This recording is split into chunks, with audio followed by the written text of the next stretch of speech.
మా అమ్మమ్మ చేతుంటండి. ఈరోజు మన రెసిపీ అద్భుతమైన రెసిపీ అండి. కారపొడి, ఈ ఎండుమిర్చి చూడండి, ఎండుమిర్చి ఎక్కువ తీసుకున్నాం. ఒక 50 గ్రాములు ఉంటాయి అనుకోండి. ధనియాలు, కరివేపాకు, నువ్వులు, జీలకర్ర ఇవన్నీ వేసి మనం కారపొడి చేస్తున్నానండి. ఈ వర్షాకాలం మనకి జలుబు, దగ్గు, జ్వరాలు వచ్చినప్పుడు ఈ కారపొడి వేసి తింటే చాలా చాలా బాగుంటుందండి. మనకి గొంతు కూడా మంచిగా అనిపిస్తుంది. ఈ కారపొడి ఏ విధంగా చేయాలో చూద్దామండి. ముందుగా ఒక కడాయి పెట్టుకొని నువ్వులు వేసుకుంటున్నాను. చిటపటలాడే వరకు వేసుకుందామండి.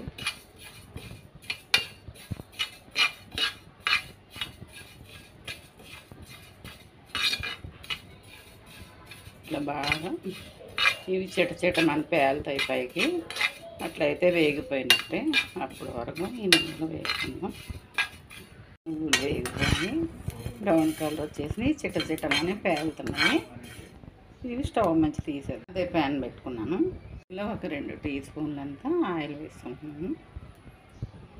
కొంచెం మినుములు, అలాగే ధనియాలు, అలాగే కరివేపాకు,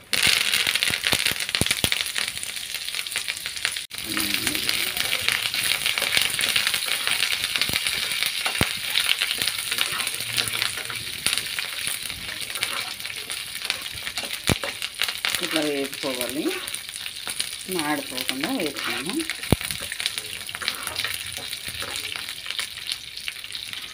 అలాగే దీనిలోనే ఎండుమిర్చి కూడా వేసేసుకుంటున్నామండి.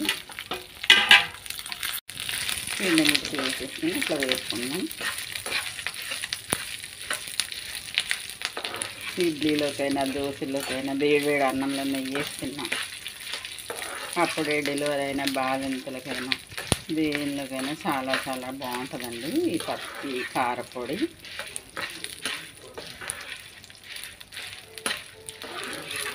ఇది మాడిపోకుండా వేసుకుందాం.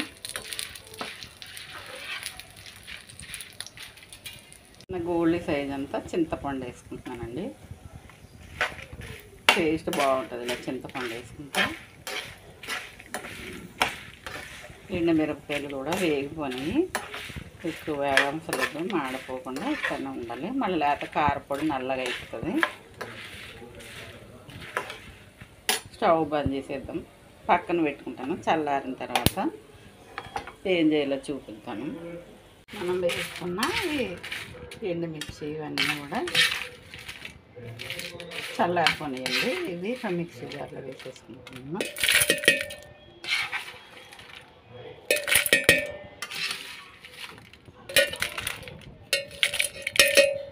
వేసేసుకున్నాం కదండి. దీనిలో ఇప్పుడు వేసి పెట్టుకున్న నువ్వులు కూడా వేసేసుకుంటున్నాను. ఎంతో టేస్టీగా ఉంటుందండి. కారంగా జ్వరం నోటికైనా ఈ వర్షాకాలంలో కారంగా తినడానికి కారపొడి సైడ్ డిష్గా పప్పులోకి గిన్నె చాలా బాగుంటుందండి. వెల్లుల్లిపాయలు కూడా వేసేసుకున్నాను. కూడా కళ్ళుప్పు వేసుకుంటున్నాము. వేసుకుని మూత పెట్టేసి మిక్సీ పట్టేసి చూపిస్తానండి. కారపొడి హాఫ్ నలిగింది, సగం వరకు నలిగింది. మళ్ళీ ఒకసారి ఇట్లా మొత్తం కలుపుకొని మళ్ళీ మిక్సీ పట్టుకున్నామండి. చూడండి కారపొడి ఎంత బాగుందో. జ్వరం నోటికైనా, ఇడ్లీలోకైనా, దోశల్లోకైనా, వడలోకైనా, అన్నంలోకి, వేడివేడి అన్నంలోకి కారపొడి వేసుకొని తింటే చాలా చాలా బాగుంటుందండి. చూడండి, అన్నంలో నేను కొంచెం కారపొడి మీద ఇట్లా నెయ్యి వేసుకుని తింటే అసలు టేస్టే వేరండి. అసలు చాలా చాలా టేస్టీగా ఉంటుందండి. ఇలా వేడివేడి అన్నంలో నెయ్యి వేసుకొని తింటే చాలా చాలా బాగుంటుంది కారపొడి.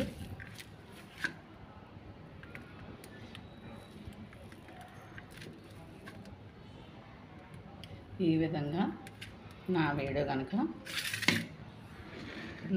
కనుక మీకు నచ్చినట్లయితే లైక్ చేయండి, షేర్ చేయండి, సబ్స్క్రైబ్ చేసుకోండి. కింద బెల్ నొక్కండి నా వీడియోస్ అన్నీ. Thank you for watching.